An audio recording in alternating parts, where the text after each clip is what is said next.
19절 말씀부터 25절 말씀까지 제가 봉독해 드리도록 하겠습니다. 여호수아서 24장 19절부터 25절 말씀까지가 되겠습니다. 여호수아가 백성에게 이르되 너희가 여호와를 능히 섬기지 못할 것은 그는 거룩하신 하나님이시요 질투하시는 하나님이시니 너희의 잘못과 죄들을 사하지 아니하실 것이니라. 만일 너희가 여호와를 버리고 이방 신들을 섬기면 너희에게 복을 내리신 후에라도 돌이켜 너희에게 재앙을 내리시고 너희를 멸하시리라 하니 백성이 여호수아에게 말하되 아니니이다 우리가 여호와를 섬기겠나이다 하는지라. 여호수아가 백성에게 이르기를 너희가 여호와를 택하고 그를 섬기라 하였으니 스스로 증인이 되었느니라 하니 그들이 이르되 우리가 증인이 되었나이다 하더라. 여호수아가 이르되 그러면 이제 너희 중에 있는 이방 신들을 치워버리고 너희 마음을 이스라엘 하나님 여호와께로 향하라 하니 백성이 여호수아에게 말하되 우리 하나님 여호와를 우리가 섬기고 그 목소리를 우리가 청종하리이다 하는지라. 그날에 여호수아가 세겜에서 백성과 더불어 언약을 맺고 그들을 위하여 율례와 법도를 제정하였더라. 아멘. 나를 기억하게 하시고 마음을 모으고 뜻을 모으고 정성을 모아 주를 예배케 하심을 감사합니다. 예배가 내 종을 통해서 주의 말씀이 증거될진대 말씀 우리에게 큰 은혜가 되게 하시고 위로가 되게 하시고 말씀과 내 주의 뜻을 분별할 수 있는 지혜의 마음을 우리에게 허락해 주옵소서. 예수님 이름으로 기도합나이다. 아멘. 할렐루야. 자, 우리 옆에 있는 분들과 반갑습니다. 인사하겠습니다. 자, 반갑습니다. 자, 하나님 우리와 함께 하십니다. 인사하겠습니다. 하나님 우리와 함께 하십니다. 할렐루야. 하나님은 가정에 대해서 굉장히 관심이 많으신 분이죠. 왜냐하면 교회와 더불어서 하나님이 친히 세우신 유일한 기관이 바로 이 가정이기 때문에 그렇습니다. 자, 하나님은 모든 믿는 자들의 가정을 축복하기를 원하시고 또 하나님께서는 그 가정들을 통해서 당신의 역사를 이루어 나가기를 원하고 계십니다. 자, 그렇기 때문에 가정은 하나님께서 우리에게 주신 최고의 선물입니다. 자, 우리가 교회 생활도 중요하지만 신앙을 구체적으로 드러내는 가정 생활도 굉장히 소중합니다.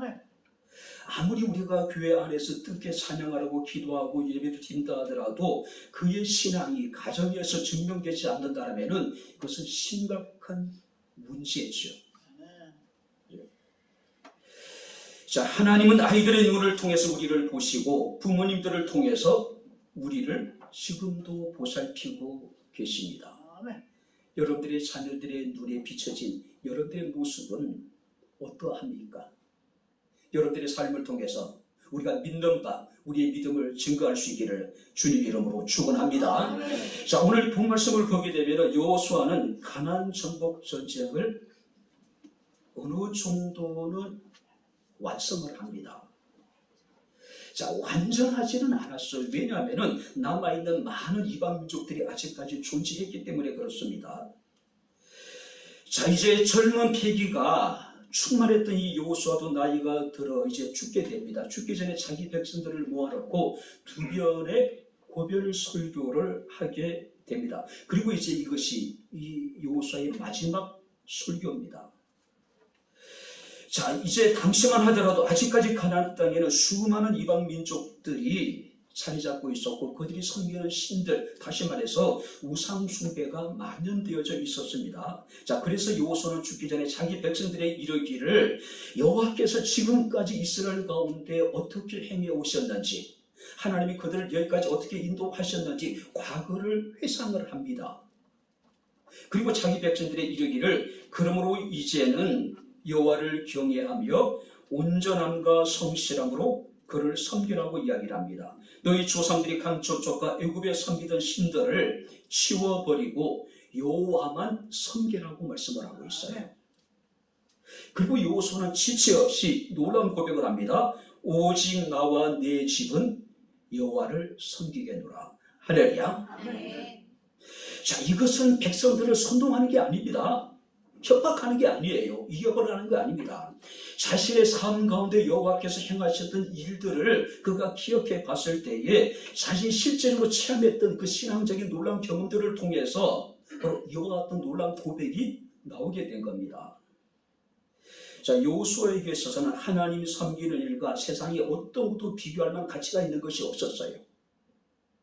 뿐만 아니라 이 여호수아는 하나님을 섬김에 있어서 머뭇거릴 하등의 이유가 없었다는 이야기예요. 그래서 고백하기를 오직 나와 내 집은 여호와만을 섬기겠다라고 말씀을 하고 있습니다. 중요한 것은 한번 따라해 보시기 바랍니다. 너와 나와 내 집.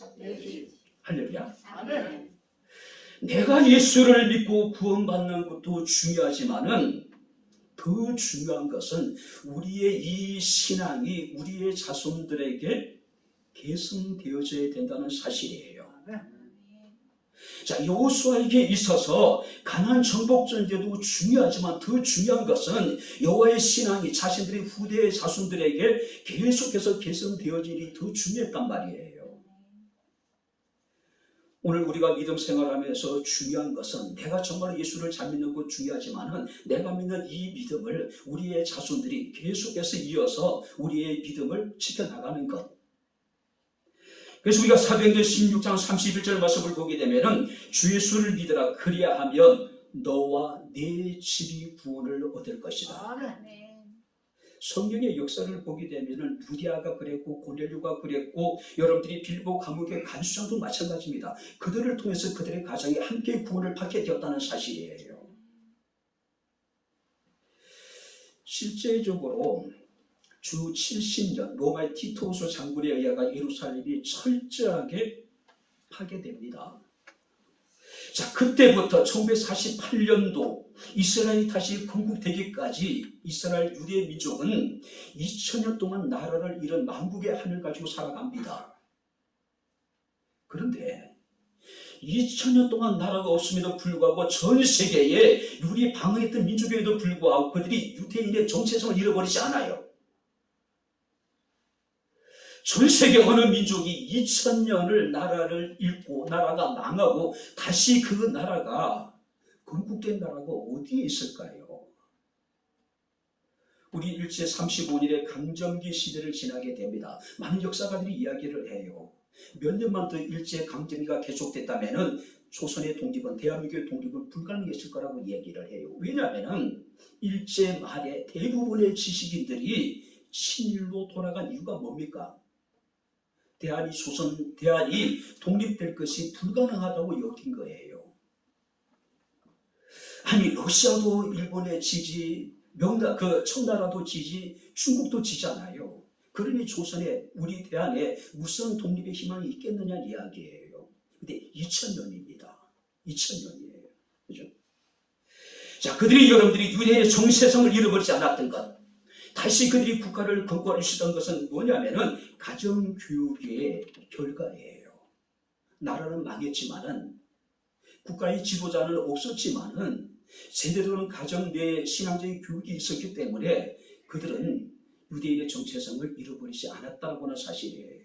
자, 그렇다면은 우리가 오직 나와 내 집이 여호와를 섬기기 위해서는 우리에게는 믿음의 결단이 필요합니다. 의지적인 결단이 필요하다는 이야기예요. 우리가 지식적으로 우리가 하나님을 아는 것도 중요합니다. 우리가 뜨거운 마음을 갖고 우리가 하나님을 사랑하는 것도 중요합니다. 더 중요한 것은 뭐냐면은 의지적인 결단이에요. 나와 내 집은 여호와만을 섬기겠다라고 하는 결단이 우리에게 있어져야 된다는 사실이에요. 자, 그렇다면은 우리에게 어떤 결단이 있어야 될 것인가? 어떤 결단이 있어야 될 것인가? 몇 가지로 잠시 살펴보도록 하겠습니다. 자, 22절을 우리 다시 한번 같이 읽겠습니다. 22절 다 같이 읽겠습니다. 여호수아가 백성에게 이르되 너희가 여호와를 택하고 그를 섬기리라 하였으니 스스로 증인이 되었느니라 하니 그들이 이르되 우리가 증인이 되었나이다 하더라. 너희가 여호와를 택하고 할렐루야. 여호와를 택해요. 자, 여기서 택하다라고 하는 의미는 어떤 의미냐면은 마음을 단호하게 정하다. 단호하게. 우리가 룻기에 보게 되면은 룻이라고 하는 여인이 자신의 어떤 시어머니였던 나오미를 따르게 되죠. 나오미는 이스라엘 사람입니다. 룻은 모압이라고 하는 이방 민족의 여인이에요. 자, 여러분들이 이 나오미의 가정과 이 룻이 이제 결혼을 하게 됩니다. 그런데 이 나오미의 가정에 불행이 찾아오죠. 남편 죽습니다. 큰아들 죽어요. 둘째 아들마저 죽어버립니다. 이 나오미의 집에는요, 가부만 3명 뜬거리 남아있는 겁니다. 얼마나 비참했겠어요. 그래서 나오미가 자신의 고향으로 돌아오기 전에 자신의 어떤 가부가 된 며느들에게 너희는 너희 백성으로 돌아가라, 너희 신에게 돌아가라고 이야기를 해요. 그랬더니 첫째 며느리는 시어머니의 이야기를 듣고 자신의 백성에게로, 자신의 신에게로 돌아가 버립니다. 근데 룻이라고 하는 여인은 달랐어요. 자, 계속되는 시어머니의 강청에도 불구하고 그는 이런 놀라운 고백을 합니다. 어머니께서 가시는 곳에 나도 가며 어머니께서 머무르는 곳에 나도 머물 것이며 어머니의 백성이 나의 백성이 될 것이며 어머니의 하나님이 나의 하나님이 되시리니 어머니께서 죽으시는 곳에 나도 거기서 묻힐 것이라. 만일 내가 죽는 일 외에 어머니를 떠나면 여호와께서 내게 벌을 내리시고 더 내리시기를 원하나이다 하던지라. 나오미가 룻이 자기와 함께 가기로 굳게 결심함을 보고, 자, 굳게 결심함을 보고 그에게 말하기를 그쳤다. 그리고 이 두 사람이 나오미의 고향 땅으로 돌아오게 됩니다. 그곳에서 보아스라고 하는 유력한 사람을 만나서 이 룻이 새로운 가정을 꾸리게 됩니다.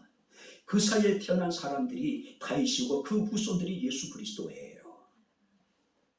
굳게 결심함을 보고. 할렐루야. 네. 우리는 하나님을 선택을 해야 됩니다. 우리의 마음을 단호하게 정해야 된다는 이야기예요. 나와 내 집은 여호와 하나님만을 섬기겠다라고 하는 그런 결단이 우리에게 있어야 된다는 거죠. 늘 우리는 선택의 기로에서 바른 선택을 해야 되는 사람들이면 특별히 영적인 문제에 있어서는요, 이 영적인 문제, 이 신앙적인 결단은요, 성공과 실패가 문제가 아닙니다. 죽고 사는 문제예요. 생명과 여러분들이 사망이 여러분 가름되는 문제예요. 열왕기상 18장 말씀을 보니까 선지자 엘리야가 자기 백성들에게 신앙적인 결단을 촉구합니다. 너희가 어느 때까지 둘 사이에서 머뭇머뭇하려느냐. 자, 여호와가 하나님이면 하나님을 섬기고 바알이 하나님은 너희가 바알을 섬기라고 이야기를 합니다. 그런데 A.W. 토저라고 하는 이 본문을 재밌게 표현을 합니다. 너희가 어느 때까지 길이가 다른 두 다리로 깡충깡충 뛰어가려느냐. 우상을 섬기는가 하나님을 섬기는 것은 길이가 다른 두 다리를 가지는 것 같다고 이야기를 합니다. 근데 다리의 길이가 다른데 깡충깡충 뛰면 얼마나 여러분들이 보기에 우습겠어요. 그죠? 오직 어떤 상황 속에서도 나와 네 집은 여호와만을 섬기는 그런 결단이 우리에게 있게 되기를 주님 이름으로 축원합니다. 어머니 명예권사 추대식으로 일해서 함께 하신 자녀분들이 많이 계시는데요. 우리 이런 결단이 있어야 되지 않을까요? 이것이 탁월한 선택입니다. 이것이 최고의 선택이에요. 예수께서 주의 제자를 부르셨을 때에 제자들이 하나같이 나타난 반응의 공통점이 뭡니까? 그들이 모든 것을 버려두고 예수를 쫓으니라. 할렐루야. 모든 것을 버려두고 그들의 선택은 누구였습니까? 예수였어요. 배도 아닙니다. 부친도 아닙니다. 그물도 아니에요. 오직 예수 그리스도였어요. 오래전에 그 전자제품 TV 광고가 문구가 있었죠. 순간의 선택이 10년을 좌우한다. 근데 신앙의 선택은 10년이 아닙니다. 영원을 좌우해요. 그만큼 중요하다는 거죠. 성경 말씀을 보게 되면 욥이라고 하는 인물이 등장을 합니다. 이 욥은 동방에서 가장 큰 자라고 성경에 기록하고 있습니다. 하나님은 그에 대해서 그는 온전한 사람이었고 정직한 사람이었고 하나님을 경외하며 악에서 떠난 세상에 둘도 없는 인물이라고 하나님이 그를 칭합니다. 그런 욥에게 불같은 시험이 닥치죠. 그 많은 재산을 하루아침에 다 잃어버려요. 7명의 아들과 3명의 딸들이 하루아침에 집이 무너져가지고 전부 다 죽음을 당하게 됩니다. 설상가상으로 심각한 육적인 질병을 찾아옵니다. 그런 욥을 버리고 욥의 아내는 어디론가 사라져버려요. 절망적인 상황이었잖아요. 이런 극한 상황 속에서 욥은 겉옷을 찢고 머리털을 밀고 땅에 엎드려 하나님께 예배하며 이르기를 주신 자도 여호와시오 취하신 자도 여호와이시니 여호와가 찬송을 받으실지니라. 할렐루야. 절망적인 상황 속에서도 욥의 선택은 여호와예요. 모든 것을 잃어버린 상황 속에서도 욥의 선택은 여호와였다는 사실이에요. 하나님의 선택함에 흔들림이 없이 변함 없이 우리가 주님과 늘 가까이 할 수 있는 저와 여러분들의 삶이 되어질 수 있기를 주의 이름으로 축원합니다. 두 번째 말씀을 보시기 바랍니다. 23절을 보겠습니다. 우리 다 같이 읽겠습니다. 여호수아가 이르되 그러면 이제 너희 중에 있는 이방 신들을 치어버리고 너희의 마음을 이스라엘의 하나님 여호와께로 향하라 하니. 너희의 마음을 이스라엘의 하나님 여호와께로 향하라. 자, 여기서 향하다는 이야기는요, 주의를 기울인다는 이야기입니다. 그러니까 다른 대상에게 가까이 접근하는 행위를 말하는 거예요. 여러분들이 두드링이라고 하는 이야기가 있습니다. 두드링. 뭐냐면은 회의를 하면서 엉뚱한 행동을 하는 겁니다. 연필을 이렇게 돌리는 사람도 있고 아니면 계속해서 뭔가 자기 자신을 모르는 사이에 어떤 글을 쓰기도 하고, 그죠? 그러니까 멍한 상태 속에서 자신을 모르게 어떤 행동을 하는 걸 우리가 두드림 현상이라고 이야기를 합니다. 신앙생활은 그렇게 해서는 안 된다는 이야기예요. 정신을 바짝 차리고 우리의 마음이 온전히 하나님을 향해야 된다는 이야기예요. 뭔가 여러분들이 어떤 일에 전함이 없고 여러분들이 우리가 산만한 사람들이 그런 사람이 세상에 뭘 할 수 있겠어요? 그죠? 신앙생활도 마찬가지입니다. 제가 자주 했던 이야기가 있습니다. 동쪽으로 잘 달리는 말은 꽃비를 서쪽으로 돌려놔도 잘 달려요. 어느 방향으로 잘 달려요. 정말로 신앙생활을 잘하는 사람들은, 정말로 참된 믿음을 가진 사람은 세상에 나가서도 누구보다도 잘 살아요. 열심히 살아요. 그렇지 않습니까? 자, 주의를 기울이라고 이야기를 합니다. 너의 마음을 이스라엘 하나님 여호와께로 향하라고 이야기합니다. 자, 이 본문에 대해서 혹자는 이러기를 아마 그때까지도 많은 우상들이 이스라엘 백성들 가운데 있었을 것이다. 그 우상을 제하라고 이야기한 것이라고 이야기를 합니다. 또 반면에 어떤 사람은 아니다. 자, 여기서 이방의 우상을 다 치워버리라고 한 것은 너희 마음을 오직 내게 달라고 하신 하나님의 명령은 그들의 마음속에 있는 우상들. 현대인의 우상이 뭘까요? 눈에 보이는 여러분들 깎아 빚어 만든 여러분들이 눈에 보이는 그런 가시적인 우상 분명히 있을 수 있겠죠. 근데 더 심각한 우상은 뭡니까? 우리 마음이 자리 잡고 있는 우상이에요. 보이지 않는 우상입니다. 그래서 우리가 골로새서 3장 5절 말씀을 보게 되면 탐심이 우상이라고 이야기합니다. 인간의 욕심이 우상이라는 거예요. 그죠? 너희 중에 있는, 너희 마음에 자리 잡고 있는 모든 우상들을 치워버리고 너희 마음을 하나님을 향하게 하라. 여러분들의 마음속에 어떤 우상이 있습니까?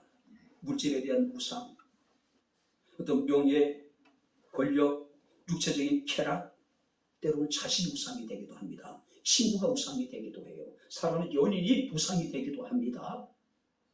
그러나 누가 뭐라고 해도 현대인의 가장 큰 우상은 뭘까요? 자기 자아예요. 자합니다. 많은 사람들은 자기 자신만을 사랑합니다. 자신의 자아를 실현하기 위해서 그 자아 실현이 일생일대의 목표가 되어져 버린 거예요. 이게 우상이 되어져 버린 겁니다. 성경 우리에게 말씀하고 있습니다. 우리 마음속에 자리 잡고 있는 모든 우상을 버리고 치워버리고 우리의 비립의 주가 되시고 우리의 삶의 모든 것을 온전케 하시는 이인 하나님을 향해서 너의 마음을 쏟아부으란 이야기예요. 주의를 기울이란 이야기예요. 오늘 너희 마음에 있는 우상을 버리고 사람은 마음에 무엇을 품고 있느냐가 중요하겠죠. 왜냐하면 그것이 우리의 생각과 행동을 결정하기 때문에 그래요. 그죠? 오직 살아계신 하나님만을 바라보고 하나님을 신뢰하며 의지할 수 있는 저와 여러분들의 삶이 될 수 있기를 다시 한번 주의 이름으로 축원합니다. 마지막으로 성경을 보겠습니다. 24절을 다시 한번 같이 읽겠습니다. 백성이 여호수아에게 말하되 우리 하나님 여호와를 우리가 섬기고 그의 목소리를 우리가 순종하리이다. 우리 하나님을 우리가 섬기겠다. 자, 여기서 우리가 섬긴다는 이야기는 그에게 우리의 마음을 드린다는 이야기입니다. 우리 마음을 드린다. 그죠? 자, 이스라엘 사람들이 섬겨야 될 믿음의 대상은 우상이 아니라 절대적인 권력을 가지신 세상을 심판하실 바로 하나님이시란 이야기예요. 그죠? 그 하나님을 섬긴다라고 하는 것은 그분께 우리의 마음을 온전히 드리는 것. 우리의 마음을 드리는 것. 자, 그래서 우리가 잠언서 23장 26절에 솔로몬은 그의 아들에게 이런 이야기합니다. 내 아들아, 내 마음을 내게 주며. 한번 따라 보시기 바랍니다. 내 마음을 내게 주며. 물론 우리가 부모님들에게 좋은 편안한 환경을 만들려는 것도 중요하죠.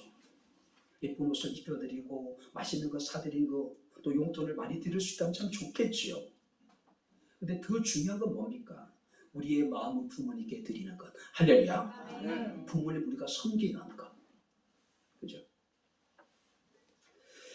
여호수아서 24장 14절 말씀을 보게 되면 그러므로 이제는 여호와를 경외하며 온전함과 진실함으로 그를 섬기라. 너희 조상들이 강 저쪽과 애굽에 섬기던 신들을 치워버리고 한번 따라해 보시기 바랍니다. 여호와만 섬기라. 온전함과 진실함으로. 자, 여기서 온전함이라는 것은 순수함입니다. 진실함이라고 하는 것은 견고한 확실함을 뜻이 가지고 있습니다. 그러니까 우리가 순수한 마음을 가지고 어떤 유혹에도 흔들리지 않는 견고한 마음으로 우리가 하나님을 섬기라. 그 하나님께 우리의 마음을 드리라는 이야기예요. 그래서 우리가 고린도전서 12장 58절 말씀을 보게 되면 그러므로 내 사랑하는 형제들아 견실하며 흔들리지 말고 항상 주의 일에 더욱 힘쓰는 자들이 되라. 너희 수가 주 안에서 헛되지 않을 것이라고 말씀을 하고 있습니다. 왜 우리가 하나님을 섬기게 될까요? 성경 말씀에 19절 말씀 보니까 하나님은 거룩하신 분이며 하나님은 질투하시는 하나님이시래요. 자, 여러분들이 여기서 거룩이라고 하는 것은 신적인 존재에만 부여할 수 있는 초월적인 표현입니다. 자, 여기서 거룩이라고 하는 것은 하나님의 초월적인 완벽함을 말합니다. 다시 말해서 하나님은 완전하신 분이라는 이야기예요. 세상에 여러분들이 그 어떤 존재에게 어떤 사람에게 그가 거룩하다고 우리가 이야기할 수 있는 사람이 세상에 어디 있습니까? 세상에 몇 대 성자가 있다 하더라도 우리는 그들을 거룩하다고 이야기하지 않습니다. 우리가 부처에게 거룩하다고 얘기합니까? 우리가 소크라테스에게 거룩한 사람이라고 얘기해요. 공자에게 우리가 그를 거룩한 사람이라고 얘기합니까? 안 하잖아요. 오직 우리가 거룩하신 분은 하나님 한 분이십니다. 할렐루야. 그렇기 때문에 우리는 그분께 우리의 마음을 들여서 그분만을 섬겨야 된다는 거죠. 뿐만 아니라 그분은 어떤 분입니까? 질투하시는 하나님. 어린 아이가 6, 7살짜리가 질투한다는 그런 질투가 아니죠. 여기서 말하는 질투라고 하는 것은 거룩한 질투예요. 그죠?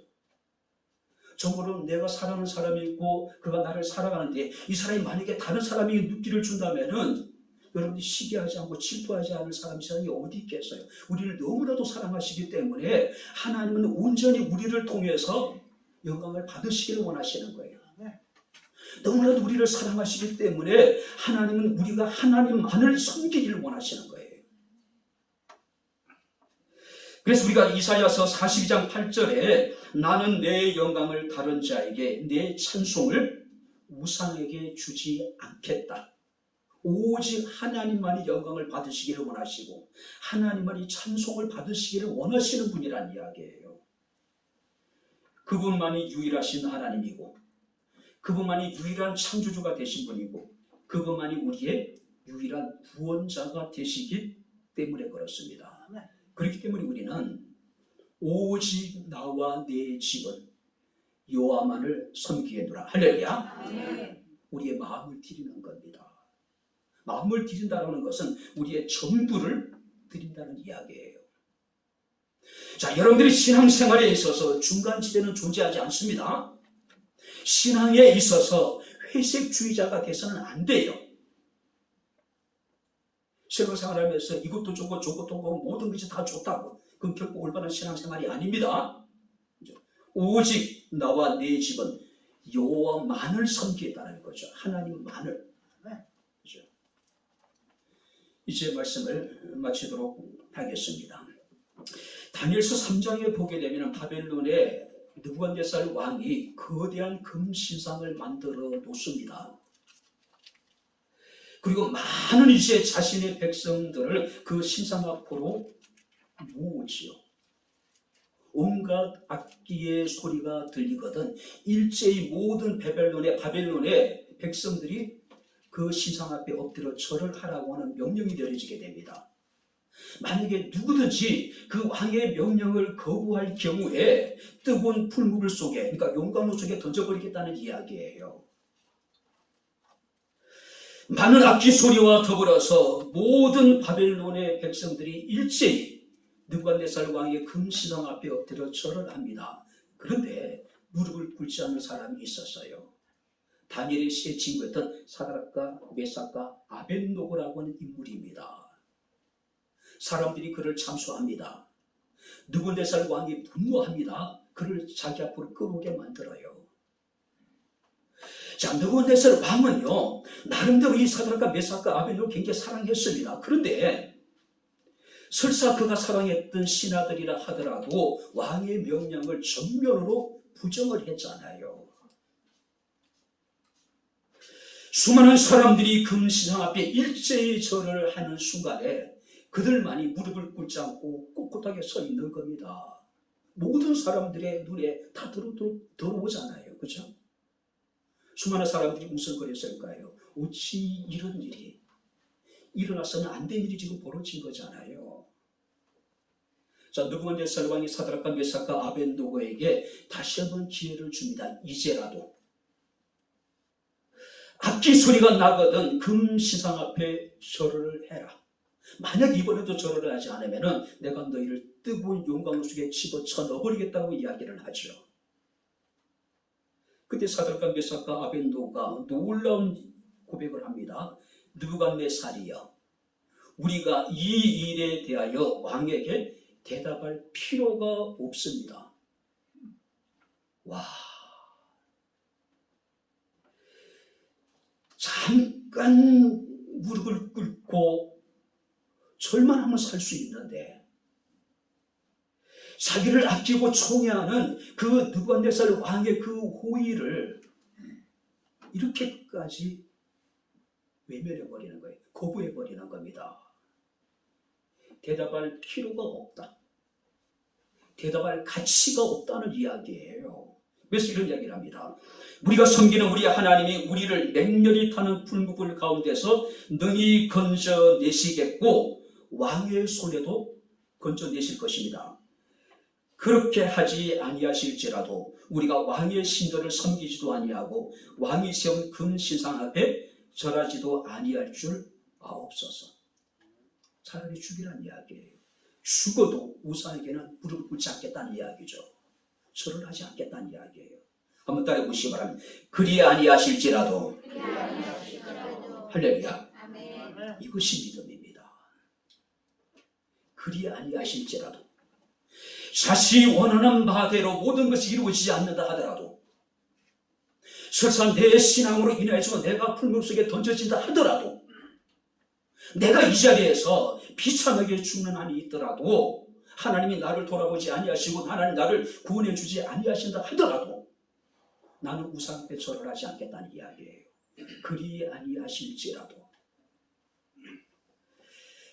제가 몇 번 여러분들에게 이야기를 들었던 여러분들이 이야기가 있습니다.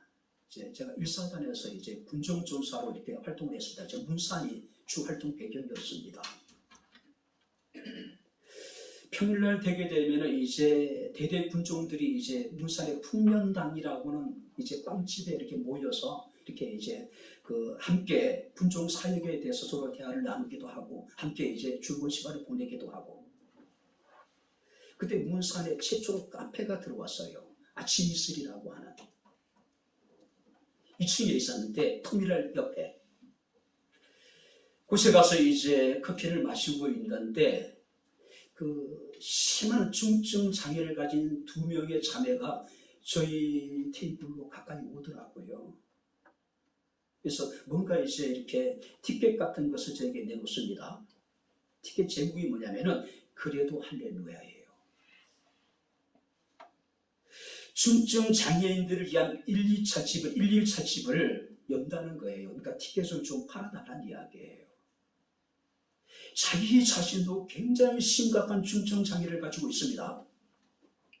자, 티켓을 우리가 이제 몇 장인가 샀던 기억이 납니다. 그리고 이제 돈을 이렇게 드렸습니다. 돌아가는데요. 장애가 얼마나 심한지 한 자매는 다리를 한번 빙 돌려야지 한 걸음 내디딜 정도로. 근데 자기보다 더 어리고 더 힘든 중증 장애인들을 위한 1, 2차 집을 연다고 티켓을 이렇게 팔고 계시더라고요. 그래도 할렐루야입니다. 할렐루야. 그래도 할렐루야. 하나님 설사 우리가 원하는 대로 모든 것을 행하지 아니하실지라도, 그리 아니하실지라도 그래도 할렐루야입니다. 그래도 할렐루야예요. 파스칼이라고 하는 인물이 있습니다. 팡세라고 하는 유명한 이제 책을 쓰신 분이죠. 31살 때 마차 사고로 목숨을 잃어버릴 뻔한 그런 위기를 만나게 됩니다. 그리고 그때 그가 회심을 하게 돼요. 그리고 39살까지 살다가 이제 돌아가십니다. 그 고통 중에 그가 지은 책이 팡세라고 하는 책이에요. 근데 그가 이런 이야기를 합니다. 당신은 하나님의 존재를 부정하는가? 그렇다면 내기를 한번 해보자. 만일 하나님이 존재한다는 편에 내기를 걸고 당신이 이긴다면 당신은 무한한 행복을 누리게 될 것이다. 설령 하나님이 존재하지 않아도 당신이 진다고 해도 손해볼 것이 없다. 그냥 주저하지 말고 하나님이 존재한다는 편에 내기를 걸라. 무슨 얘기일까요? 여러분들이 하나님이 존재하시는가, 하나님이 계시지 않는가를 가지고 여러분들이 어느 편을 선택할지 한번 생각해 보란 이야기예요. 내가 하나님의 계심을 믿고 우리가 믿음을 따라서 우리가 생활하다 보면은 우리는 무한한 하나님의 은혜를 누리게 되겠죠. 근데 내가 하나님 없다고 생각하고 내 마음대로 살았는데 한 번 죽는 사람의 정하신 그 이후에 심판이 있다고 했는데 그 심판 때 만약 하나님 계시다면 여러분들 어떻게 하겠어요? 하나님은 살아계십니다. 할렐루야. 믿어도 본전입니다. 믿어보세요. 믿었는데 하나님이 계시면 그야말로 대박이죠. 안 믿었는데 하나님이 계시면은 그 순간에 우리는 아무런 기회가 주어지지 않습니다. 어떻게 될까요? 그죠? 바랍니다. 하나님은 살아계십니다. 여러분들이 인정을 하든 않든 하나님은 분명히 살아계십니다. 그리고 그 하나님 오늘 우리 가운데 함께 하십니다. 오직 하나님만을 택하고 하나님을 향하고 우리의 마음을 하나님께 드려보는 것이 어떨까요? 그래서 오직 나와 내 집은 여호와만을 섬기겠노라. 오직 나와 내 집은 여호와만을 섬기겠노라. 할렐루야. 하나님을 섬기는 바로 복된 아름다운 저와 여러분들의 가정이 될 수 있기를 주의 이름으로 축원합니다. 기도하겠습니다. 좋으신 아버지 하나님, 하나님의 은혜와 사랑을 진심으로 감사를 드립니다. 오늘도 저희들에게 복된 날을 허락해 주셨으니 우리의 삶이 먹든지 마시든지 무엇을 하든지 하나님을 기쁘시게 하며 하나님을 영화롭게 할 수 있는 저희들의 삶이 되게 하옵소서. 무엇보다도 오직 나와 내 집은 여호와만을 섬기겠다는 그런 결단이, 그런 고백이 우리의 신앙의 고백되게 하옵소서. 우리의 믿음 되게 하옵소서. 예수님 이름으로 기도합나이다. 아멘. 이제는 우리 주 예수 그리스도의 은혜와 하나님의 크신 사랑과 성령님의 교통 교전의 제 충만 역사 인도하심이 오직 나와 내 집은 여호와만을 섬기겠다고 하나님 앞에 결단한 백향목에 살아가는 모든 주의 성도들 머리머리 이에 저희들의 가정과 직장과 사업장과 이 교회와 이 나라 이 민족 이에 지금부터 영원토록 함께 있을지어다.